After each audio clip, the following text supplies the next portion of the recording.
เป็นวัวเป็นควายแล้วหนุ่มบ้านไกลฟังไปพูดจาพาที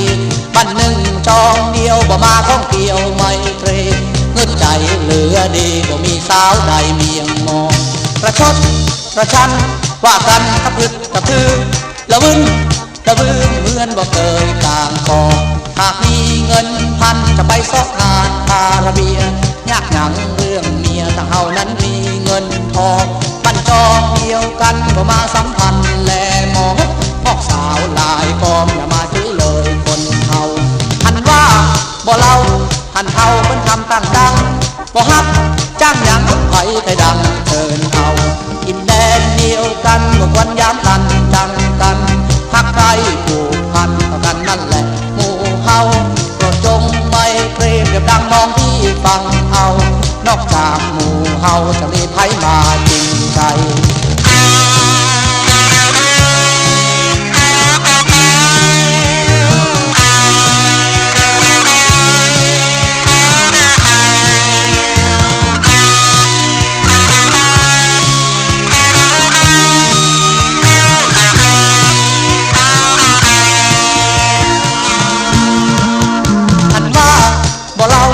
หันเฮาเป็นทำต่างดัง